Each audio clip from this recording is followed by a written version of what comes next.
जी, सबसे पहला सवाल तो यही आपसे करेंगे कि शहबाज शरीफ साहब ने जो तमाम ब्यूरोक्रेसी की वेटिंग की जो अख्तियार ISI को दे दिया है, तो ये किस हद तक वोट को इज्जत देने के मुताबिक है? और आप नहीं समझती कि शहबाज शरीफ साहब ने ISI को ये अख्तियार दे के नून लीग के बयानिए की नफ़ी की है कि असल इक़्तिदार अवाम के पास होना चाहिए? बिस्मिल्लाहिर्रहमानिर्रहीम। देखिए, मैं तो समझती हूँ और ये बात सच है कि ISI प्राइम मिनिस्टर के डायरेक्टली अंडर काम करता है, और अगर प्राइम मिनिस्टर ने कुछ इस तरह का कोई कदम उठाया है तो ज़ाहिर है हुकूमतों को करना पड़ता है, बहुत कुछ करना पड़ता है, वो एक प्रोसीजर है। और ISI जो है वो कोई ऐसी ऑर्गेनाइजेशन नहीं है, वो भी हुकूमत के साथ काम करती है, हुकूमत के नीचे काम करती है, प्राइम मिनिस्टर के अंडर काम करती है। तो किस वक्त किस ऑर्गेनाइजेशन से क्या काम लेना है ये प्राइम मिनिस्टर को पता है। दूसरी बात, आप जब मुझे पहले आप ये बताएं मतीउल्लाह जान साहब कि आप सवाल पूछ रहे थे और वहाँ पर आप रिटायर्ड ऑफिसर से सवाल पूछे थे, वहाँ नारे मेरे लग रहे थे। तो पहले मुझे ये बताएं, सवाल आपने पूछा, जवाब किसी और को देना था, तो वहाँ मेरे नारे क्यों लग रहे थे? ये सवाल मैंने आपसे पूछना था। और जी, और ये बताइएगा अवैस, ये बताइएगा कि एक तो डॉक्टर आमिर लियाकत की क्या बात करेंगी? एक सेकंड, मैं पहले डॉक्टर आमिर लियाकत साहब की जो रहलत है वो मैंने अभी मुझे पता चला। मैं अल्लाह ताला से दुआ गो हूँ कि अल्लाह ताला उनके दर्जात बुलंद करे, अगला सफ़र अल्लाह ताला उनका आसान करे और अल्लाह ताला उनकी बख्शिश फरमाए। मेरे उनकी और उनकी जो फैमिली है उसके साथ मैं दिली तौर पे ताज़ियत करती हूँ। जी। और सेकेंडली ये बताइएगा, क्या समझती हैं जो बजट कल आने वाला है, जजिस की तो 10% तनख्वाह की मंजूरी दे दी गई है इजाफे की, मुलाजमीन सरापा एहतजाज हैं, आप क्या सजेस्ट करेंगे गवर्नमेंट को कि उनकी कोई तनख्वाहों में और अलाउंसेस में जो काफ़ी अरसे से इजाफा नहीं हुआ उसमें क्या होगा? और खान साहब को क्या देख रही हैं वो? ये देखिए, मैं ये बात कहना चाहती हूँ कि मुझे सजेस्ट करने की कोई ज़रूरत नहीं। अब अवाम का वज़ीर आज़म, पाकिस्तान का वज़ीर आज़म एक ऐसा शख्स है जिसको अवाम का दर्द है, जिसको अवाम का एहसास है, जिसको अवाम की तकालीफ का एहसास है, और जो दिन रात कोशां हैं अवाम की रिलीफ के लिए इस बुरे माशी कंडीशन में जहाँ पे आपकी मईशत जो है वो बिल्कुल ख़राब हालत में है, तो वो दिन रात उसी पर लगे हुए। तो मुझे उनको सजेस्ट करने की ये ज़रूरत नहीं है, बल्कि मैं ये देख रही हूँ, मेरे सुनने में भी आया है, मुझे उन्होंने ख़ुद भी बताया है कि लोड शेडिंग और इकॉनमी, उन्होंने अपनी सारी जो मीटिंग्स हैं, जो सारी उनकी अपॉइंटमेंट्स हैं, वो कैंसिल करके प्राइम मिनिस्टर सिर्फ़ और सिर्फ आवाम को रिलीफ देने के लिए काम कर रहे हैं। लोड शेडिंग की जहाँ तक मैं बात कर लूँ, लोड शेडिंग एक बहुत आजकल बर्निंग सब्जेक्ट है। तो मैं ज़रूर ये सवाल कौम से करना चाहती हूँ कि जहाँ हम उसको ठीक कर रहे हैं अब, और इंशाअल्लाह ताला कर लेंगे, एक प्लान दिया है आवाम को, एक प्रोग्राम रखा है आवाम के सामने, लेकिन ये सवाल करना बनता है कि 2013 में जब नवाज शरीफ को 20-22 घंटे की लोड शेडिंग वाला पाकिस्तान मिला, तो 2018 में इमरान खान को नवाज शरीफ ने ज़ीरो लोड शेडिंग वाला पाकिस्तान दिया। और ये मैं बात आज कमिट कर रही हूँ, यहाँ पर सबके सामने कह रही हूँ कि अगर ये नवाज शरीफ साहब ना होते, शहबाज शरीफ साहब ना होते, पाकिस्तान में आज बिजली नहीं होती। जितनी तेज़ी से डिमांड और सप्लाई का गैप बढ़ रहा है और बिजली की यूजेज बढ़ रही है, किसी और ने कोई प्लांट्स नहीं लगाए, किसी और ने पाकिस्तान की बिजली के बारे में नहीं सोचा। तो नवाज शरीफ साहब 2018 में ज़ीरो लोड शेडिंग वाला पाकिस्तान इमरान खान को देकर गए थे, और इमरान खान ने 2022 में 5 से 10 घंटे वाला लोड शेडिंग वाला पाकिस्तान शहबाज शरीफ के सपुर्द किया। तो क्या ये सवाल पूछना नहीं बनता कि अभी 4 साल इमरान खान ये कहते रहे कि नवाज शरीफ इजाफी बिजली बना गया है? इजाफी बिजली कहाँ है? वो इजाफी बिजली आज 4500 मेगावाट्स का शॉर्टेज है, शॉर्टफॉल है। क्योंकि मैं बताती हूँ उसकी वजह, ज़रा काइंडली खामोशी इख्तियार करें प्लीज़। मैं उसकी वजह ये बताती हूँ प्लीज़। तो मैं ये अवाम के सामने ये सवालात रखना चाहती हूँ कि नवाज शरीफ ने सिर्फ ज़ीरो लोड शेडिंग नहीं की, दिन रात एक करके उन्होंने ये जो पावर प्लांट्स लगाए और बिजली पैदा करने के कारखाने लगाए, उन्होंने ज़ीरो लोड शेडिंग कर दी। लेकिन नवाज शरीफ ने आगे देखते हुए, क्योंकि उनको पता था कि बिजली की डिमांड बढ़ रही है, तो उन्होंने बहुत सारे कारखाने ऐसे थे जो वो ऑपरेशनल कर गए, जिसके बाद लोड शेडिंग ज़ीरो हो गई। तो बहुत सारे कारखाने ऐसे थे जो बिल्कुल ख़त्म होने पर आ गए थे और उनका ऑपरेशनल होना बाकी था।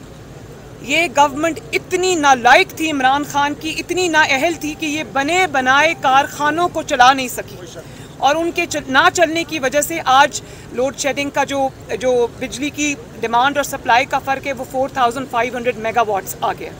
अब इंशाअल्लाह ताला 30 जून तक वो सारे सिक प्लांट्स जो इनकी इमरान खान की नाअहली बेहिसी की वजह से बंद थे, बुरी कारकर्दगी की वजह से बंद थे, उन सबको चला रहे हैं, जिसके अंदर K3, K2, लकी, सबा, भिक्की, साहिवाल कोल, पोर्ट कासिम कोल, ये सारे इंशाअल्लाह ताला हम शामिल कर रहे हैं। और 5000 मेगावाट से ऊपर इंशाअल्लाह ताला जून और जुलाई के महीने में बिजली आ जाएगी, और जिसकी वजह से इंशाअल्लाह ताला लोड शेडिंग में बतदरीज कमी और बेहतरी आती जाएगी। लेकिन मैं आज ये बात आपको कहना चाहती हूँ कि हम ये नहीं रो रहे कि इमरान कर गया 4 साल तक, ये नहीं हमने साथ ही लोगों को बताने के साथ साथ कि क्या मसला है, हमने उस पर काम शुरू किया है। सिर्फ रो नहीं रहे बैठ के, हमने आवाम को एक प्लान दिया और इंशाअल्लाह ताला उस पर हम डिलीवर भी करेंगे। लेकिन आवाम को भी ये सवाल ये आवाम के सामने मैं रखती हूँ कि क्यों पाकिस्तान के साथ ये होता है, ज़ीरो लोड शेडिंग को क्यों 5-10 घंटे की लोड शेडिंग पे ले जाते हैं, क्यों इस तरह की हुकूमतें तोड़ते जाते हैं जो पाकिस्तान की खिदमत में हर लम्हा अपना सर्व करती हैं। तो मैं सिर्फ ये कहना चाहती हूँ कि इंशाअल्लाह ताला लोड शेडिंग में बतदरीज कमी भी आएगी, बेहतरी भी आएगी। आवाम की तकलीफ़ का एहसास है, ये नहीं कह रहे कि आलू प्याज टमाटर के रेट पता करने नहीं आए, बिजली की लोड शेडिंग ख़त्म करने नहीं आए, और डॉलर सुबह सो के उठा तो डॉलर का पता चला कि ऊंचा चला गया है। बिल्कुल हम इसको बेहतरी लाने की कोशिश कर रहे हैं। आवाम का एहसास है, आवाम की तकलीफ़ का एहसास है, और तनकीद जो है ना, मैं मीडिया को भी ये कहना चाहती हूँ कि तनकीद उस पर होनी चाहिए जिसने मामलात को ख़राब किया, जो पाकिस्तान में तबाही लेकर आया, जो पाकिस्तान में बर्बादी लेके आया, ना कि उस शख्स पर या उस हुकूमत पर जो दिन रात उस खराबी को, उस तबाही को जो वो 4 साल में लाए दिनों में ठीक करने की कोशिश कर रहे हैं। आखिरी बात लोड शेडिंग के हवाले से ये करना चाहती हूँ कि जो सिक प्लांट्स और जो बंद प्लांट्स 5000 मेगावाट प्लस के नहीं चले पिछले 4 साल में, इस हुकूमत ने इंशाअल्लाह ताला वो 2 महीनों में चला के दिखा दिए हैं आवाम को।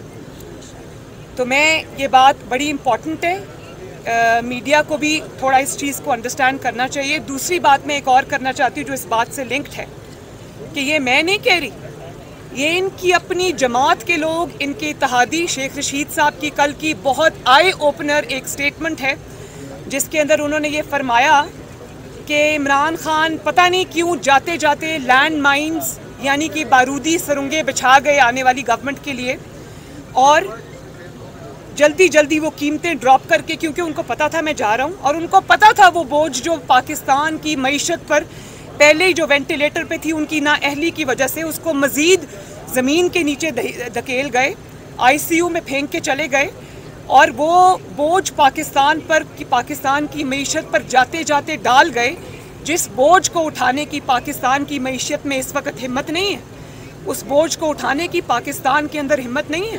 फिर भी हम लगे हैं उन चीज़ों को ठीक करने के लिए, अल्लाह ताला मदद करेगा इंशाअल्लाह ताला। नीयत अच्छी है, मेहनत करेंगे, और इमरान खान की नाअहली और नालायकी से जो मुल्क को अंधेरों में डुबोया है उसको इंशाअल्लाह बाहर लेकर आएंगे। और दूसरी बात ये कि उन्होंने ये भी फरमाया कि 4 माह पहले मुझे पता चल गया था कि हुकूमत तो जाने वाली है, तो मुझे आज ये भी सवाल करना बनता है कि क्यों फिर ये ख़त और गैर मुल्की साजिश का ड्रामा बनाया गया। आपको सब पता था कि आपके लोग आपको छोड़ के जा रहे हैं, आपको सब पता था कि कोई आपकी नाअहली नालायकी का बोझ अब मज़ीद उठाने को तैयार नहीं है। आपने फिर भी साजिश का ड्रामा रचा के पाकिस्तान को फितना और फसाद में झोंकने की पूरी कोशिश की। तो जो लैंड माइन्स आप बिछा कर गए हैं वो हम आवाम को बताएंगे ज़रूर, उनको हटाएंगे, एक एक करके सारी लैंड माइन्स जो बिछा के गए हैं उनको चुनेंगे। लेकिन इकोनॉमिक लैंड माइन्स तो आपको समझ आ रही है, नज़र आ रही हैं। इक्तसादी जो हाल है, जो मईशत का हाल है, वो आपने जो लैंड माइन्स बिछाई हैं वो हम इंशाल्लाह ठीक भी करेंगे, वो नज़र भी आ रही है। लेकिन जो बाकी लैंड माइन्स आप बिछा गए हैं, पाकिस्तान के दूसरे मुल्कों से ताल्लुकात आप ख़राब करके चले गए, फॉरेन पॉलिसी में जो आप लैंड माइन्स बिछा गए हैं, वहाँ पर भी हम मुल्क को की सिमत जो है वो दुरुस्त करने की कोशिश कर रहे हैं। रूठे हुए ममालिक को जो आपकी ज़िद, अना और आपकी नाअहली और नालायकी की वजह से आप बिछा के गए हैं, उनको भी दूर करने की कोशिश कर रहे हैं। आपके अपने लोग, हम नहीं कह रहे, आपके अपने लोग ये कह रहे हैं कि इमरान खान तो पागल आदमी है, हमारी सुनता नहीं है। कोई कह रहा है ये झूठ बोल रहा है, ये लैंड माइन्स बिछा कर गया है, इसको पता था कि हुकूमत जा रही। कोई कह रहा है, जो बड़े इनके बड़े लीडर हैं, वो कह रहे हैं कि ये पागल आदमी है। तो क्यों इस पागल आदमी को इजाज़त दी हुई है कि वो पाकिस्तान में हर जगह फितना फसाद करता रहे? तो मैं मीडिया से भी ये सवाल करती हूँ कि खुदा का वास्ता है, इस पागल शख्स को जो पाकिस्तान के अंदर आग लगाने पर तुला है, इसको दिखाना कम करें, इसकी तरफ डिबेट को ना लेकर जाएं। डिबेट पाकिस्तान के अवाम के मसाइल और उनके हल पर होनी चाहिए। बारी बारी कर लेना आप, इसके बाद देती हूं। और मैं एक मिनट बेटा, ऐसे नहीं हो सकता बेटा, ऐसे नहीं हो सकता। एक मिनट मैं एक और बात भी करना चाहती हूँ, वो मैं भूल गई थी, और वो बहुत इम्पोर्टेंट बात है। वो ये है कि इस ख़राब माशी हालत के बावजूद पाकिस्तान की मईशत इस वक्त बहुत क्रूशल स्टेज पे है। इसके बावजूद शहबाज शरीफ साहब दिन रात काम करके आवाम को रिलीफ देने की कोशिश कर रहे हैं। अगर पेट्रोल और डीजल की कीमतें उनको बढ़ानी पड़ी हैं, तो साथ उन्होंने 28 अरब रुपए का पैकेज भी दिया है आवाम को, जिसमें उनको सब्सिडी मिलेगी, जिसमें उनको 2000 रुपया महीना मिलेगा 8.5 करोड़ ख़ानदानों को। और अब उसको वो बजट का हिस्सा भी बना रहे हैं, एक महीने के लिए नहीं, पूरे साल के लिए उसको बजट में डाल रहे हैं, ताकि आवाम पे कम से कम बोझ पड़े। इस बुरे माशी कंडीशन में शहबाज शरीफ साहब ने आटा सस्ता किया, चीनी सस्ती की, हज जो गरीब आवाम हज पे जाते हैं उनको 8.5 लाख रुपया देना पड़ रहा था, जिसको शहबाज शरीफ साहब ने 7 लाख पर लेकर आए आवाम की सहूलत के लिए। और आज से यूटिलिटी स्टोर्स पे जो घी है उसकी कीमत भी कम हुई है। तो मैं इस बुरे हालात में, इस किस्म के माशी जब दबाव है आपके ऊपर, आपने आवाम को इतना भी रिलीफ दिया है, तो इंशाअल्लाह ताला आगे और रिलीफ आएगा। अगर शहबाज शरीफ नहीं कर सकता, अगर पाकिस्तान मुस्लिम लीग नून नहीं कर सकती, तो मैं आपसे सवाल पूछती हूँ, कौन है वो हुकूमत या कौन सा शख्स है पाकिस्तान में जो ये कर रहे हैं, जो इसको ठीक कर सकता है? कोई नहीं है। इंशाअल्लाह ताला मुस्लिम लीग नून ने करके दिखाया है, मुस्लिम लीग नून करेगी, और मुस्लिम लीग नून इंशाअल्लाह ताला करके आवाम को दिखाएगी। We have done it, we will do it and we are doing it इंशाअल्लाह। दूसरी बात, अब मैं KPK के आटे की तरफ भी आ जाएं। KPK में शहबाज शरीफ साहब ने वादा किया, उनका मजाक उड़ाया गया जब उन्होंने कहा कि मैं अपने कपड़े बेच के भी KPK के अवाम को सस्ता आटा दूंगा।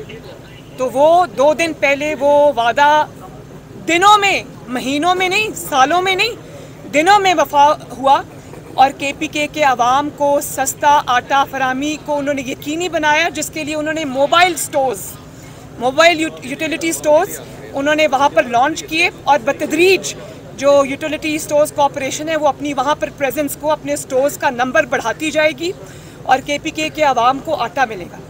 शहबाज शरीफ साहब KPK के अवाम को सस्ता आटा और रिलीफ फराम करने की कोशिश करें, और KPK का वज़ीर आला और KPK का जो हुकूमत है वो इमरान खान को रिलीफ पहुंचाने की कोशिश कर रही है। ये है फ़र्क। वो सारा कुछ जो है ना, वो बनी गाला नहीं, उसका नाम मनी गाला होना चाहिए। वो सब जो रिलीफ है वो मनी गाला जा रही है। तो ये फ़र्क है। जो लोग अवाम का एहसास करते हैं, अवाम के लिए आते हैं, अवाम की खिदमत के लिए आते हैं, वो सब बोलता है। जी, कभी आपने भी 5 कैरेट की अंगूठी ली है? कभी आपने भी 5 कैरेट की अंगूठी ली है? मेरे पास वैसे है नहीं, लेकिन अगर मैं लूँगी तो मैं इंशाअल्लाह ताला अपने पैसे से लूँगी। और अब मेरा अवाम के हालत को देखते हुए दिल नहीं करता इस किस्म की हरकतें करने को। मुझे कभी शौक़ हुआ करता था, लेकिन अब बहुत तकलीफ़ होती है जब मैं ये देखती हूँ ये डिस्पैरिटी जो है। तो बात 5 कैरेट के डायमंड की नहीं है। अगर वो आपने अपनी हलाल की कमाई से लिया है तो मुझे कोई, आप सारी उंगलियों में पहने, मुझे उसकी वो नहीं है। लेकिन बात यह है कि आपने एक ताला खुलवाने के लिए 5 कैरेट का डायमंड मांगा और कहा कि 3 कैरेट का डायमंड नहीं चाहिए। आप, वो फरा साहिबा फरमा रही हैं कि आपने 3 कैरेट का डायमंड दिया है फर्स्ट लेडी को, वो नहीं चाहिए। फर्स्ट लेडी है, कुछ तो अकल करो, 5 कैरेट का डायमंड दो उसको। और फिर ये भी कहा कि तुम्हारा मुझे यकीन नहीं है, मैं खरीद लेती हूँ वो रिंग, तुम मुझे पैसे दे देना। तो मैंने ऐसे इसको बनी गाला को मनी गाला नहीं कहा, ये मनी गाला है। और ये मनी जो है ना, सारी जो बनी गाला जा रही थी वो पाकिस्तान के अवाम का टैक्स पेयर का पैसा था। मैम आपकी बातों से जो रिश्वतों में गया। आप 1.5 साल पूरा करने जा रहे हैं, हालांकि पहले आप कहती थी कि खान साहब का बोझ नहीं उठाना चाहिए और जल्द इलेक्शन करवाने चाहिए।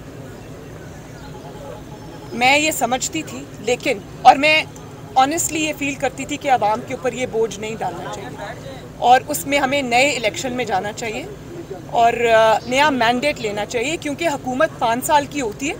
पहले 2 से 3 साल आप सख्त इक़दामात करते हैं, आखिरी 2 साल आप अवाम को रिलीफ देते हैं। तो मेरा ये था कि नया मैंडेट लिया जाए। लेकिन जब इन्होंने अनाउंस किया कि ये जत्था लेकर इस्लामाबाद पे हमला आवर होना चाहते हैं और धौंस और धमकी से फैसला लेना चाहते हैं, उस दिन पूरी मुस्लिम लीग नून नवाज शरीफ साहब समेत डट गई कि जत्थों के हवाले, फितना गर्दों के हवाले, दहशत गर्दों के हवाले ये मुल्क हम नहीं करेंगे। मुश्किलात आएंगी, फेस करेंगे, अवाम के साथ खड़े होंगे, अवाम की मुश्किलात में खड़े होंगे, लेकिन अवाम को रिलीफ देने की पूरी कोशिश करेंगे। उस दिन हमने ये फ़ैसला किया और आपने अपनी आंखों से देखा कि वो फ़ैसला सही साबित हुआ। उनको फितना गर्दों को शिकस्त हुई, इमरान खान को तारीख़ी नामोशी, शर्मिंदगी और शिकस्त का सामना करना पड़ा। आज भी वो राना सनाउल्लाह साहब रास्ता देख रहे हैं, वो तारीख़ नहीं दे रहे। उसकी वजह ये है कि पहले तो इनकलाब ने अपनी ज़मानत करा ली, राहदारी ज़मानत, और उसके बाद इनकलाब अब सुप्रीम कोर्ट की तरफ देख रहा है कि सुप्रीम कोर्ट से पता चले फिर हम तारीख़ देंगे। देयर बाय मीनिंग कि जो इनकलाब हम नहीं ला सकते उसमें हमें सुप्रीम कोर्ट फैसिलिटेट करे। तो मैं मज़म्मत करती हूँ इस चीज़ की कि इदारों को खामखा की गंदी सियासत में अपने घसीटना ये ख़त्म होना चाहिए। ये बात अच्छी नहीं है। हर इदारे को अपना काम करने देना चाहिए, हुकूमत अपना काम करे। इंशाअल्लाह ताला पूरी कोशिश है कि ये जो टर्म है हम पूरी करें और अगले इलेक्शन में। मरियम, हर प्रेस कॉन्फ्रेंस में हीरे की अंगूठी का जिक्र होता है, तो क्या आप लोग संजीदा भी हैं? क्या मलिक रियाज को किसी तफ्तीश में शामिल तफ्तीश किया जाएगा? देखें, बात ये है कि सबसे पहले तो तफ्तीश उस शख्स से होनी चाहिए जिसने पंजाब का 12 करोड़ का सूबा फरागोगी के हवाले किया हुआ था, जिसमें बुज़दार एक नाम का चीफ मिनिस्टर था, उसको फरागोगी चला रही थी। और फरागोगी एक पोस्टिंग के, एक ट्रांसफ़र के, एक तब्दीली के और एक ताला खुलवाने के, फरागोगी और वो पीरनी साहिबा मिलके 5-5 कैरेट की अंगूठियाँ और करोड़ों रुपए की जो बैग्स जा रहे थे ना मनी गाला में, वो उनके थ्रू हो रहे थे। पहले तो इस चीज़ का हिसाब होना चाहिए कि क्यों ये मौका या ये कोई जगह, ये कोई ऐसा पेश आए हालात के लोगों को ये पता लग गया कि पैसे दोगे तो काम होगा, 5 कैरेट की अंगूठी दोगे तो काम होगा, अगर आपका काम मेरिट पे तो नहीं होगा। मलिक रियाज का कोई कसूर नहीं? नहीं, बिल्कुल। मैं तो क्यों कसूर नहीं है? जिसने जो गलत काम किया है उसको आंसरेबल करना चाहिए, उससे हिसाब किताब होना चाहिए, उससे सवाल होना चाहिए। लेकिन सवाल हुक्मरान से बनता है कि क्यों अवाम इस बात पे मजबूर हुए, क्यों लोग इस बात पे मजबूर हुए कि उनको अपना काम कराने के लिए, चाहे वो एक ताला खुलवाना हो या पोस्टिंग हो या ट्रांसफ़र हो, वो आपको फरागोगी के जरिए करनी पड़े, रिश्वत दे के करनी पड़े। क्यों?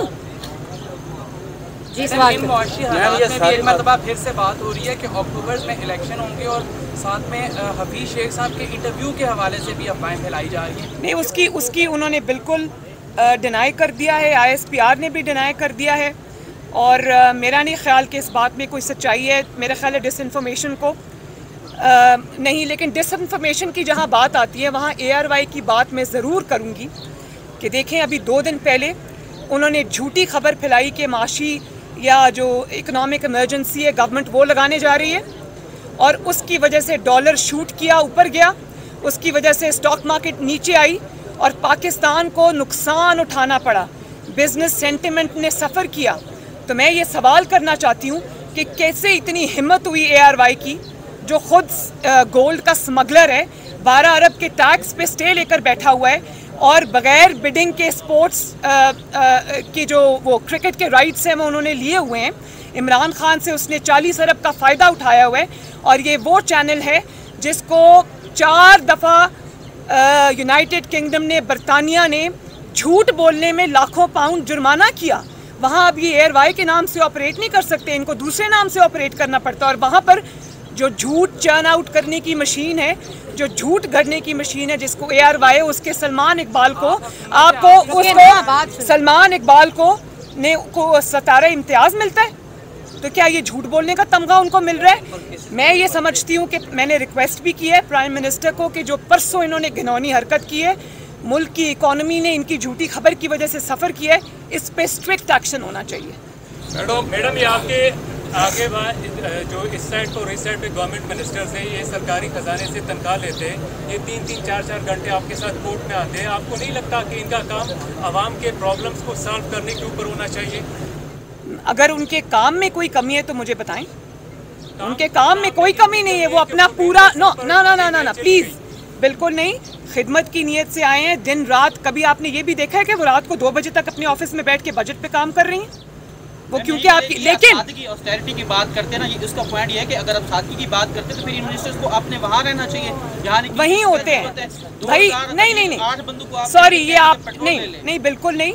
वो इस पार्टी की मेंबर भी हैं और वो ये हमारा हक है, पॉलिटिकल एक्टिविटी भी हमारा हक है, वो जिसके पास जाएं ना जाएं उनकी मर्जी। लेकिन अगर उन्होंने अपने कोई जो अपनी रिस्पॉन्सिबिलिटीज़ हैं उनकी अदायगी में कहीं कोताही की है तो उसके लिए हम जवाब दें, वो कोई नहीं है। मैम ये बात तो दुरुस्त है, लेकिन ये पीछे इमरान हुकूमत में राख की और मामले की एक फौज सफर मौजूद है। आप भी हम दोनों सुबह उठते हैं तो अखबार में पढ़ते हैं, पढ़ने को मिलता है 6 मामूल सूची बना लिए कि उनका वज़ाय ममलकत के बराबर होगा।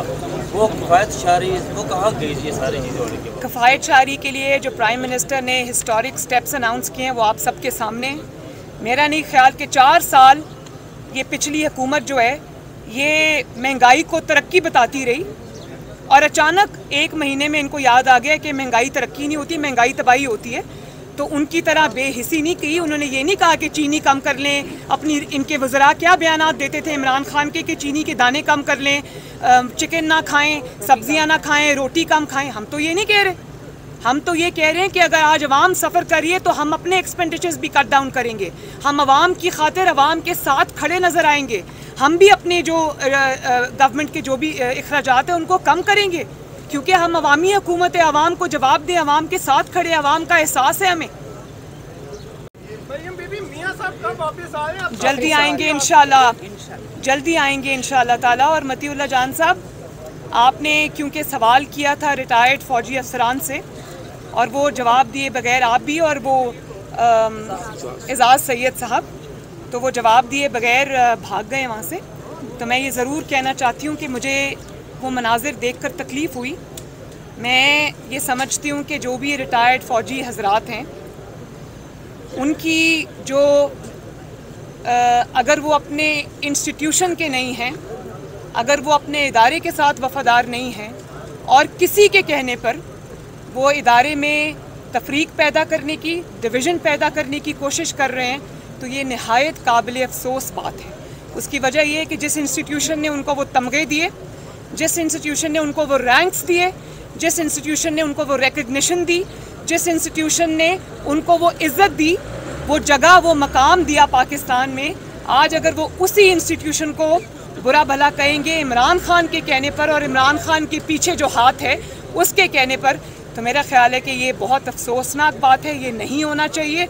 ये बहुत सिनिस्टर प्लान है कि आप सामने तकरीरें करते हैं, पीछे से आपने इस किस्म के जो एलिमेंट्स हैं उनको लॉन्च कर दिया है कि वो इदारे को कमज़ोर करें और वो ही रिटायर्ड लोग। तो अगर आपको इतना शौक़ है सियासत का, तो मेरा आपको मुखलिसाना मशवरा है कि आप अपने टाइटल्स को, अपने जो रैंक्स थे जो आपने अपने नाम के साथ लगाए हुए हैं, जो इज़्ज़त आपको अफवाज पाकिस्तान ने दी है, उसको फेंकें, उतारें, उसको रिनाउंस करें, वो इदारे को वापस करें और अपने नाम के साथ, जिसमें ना कोई रिटायर्ड ब्रिगेडियर हो, ना कोई रिटायर्ड जनरल हो, ना कोई रिटायर्ड कर्नल हो, वो उसी रैंक के साथ वो उतार के इंस्टीट्यूशन को वापस करें और जाके किसी सियासी जमात के साथ एफिलिएशन का इजहार करें। बहुत शुक्रिया आपका। Thank you.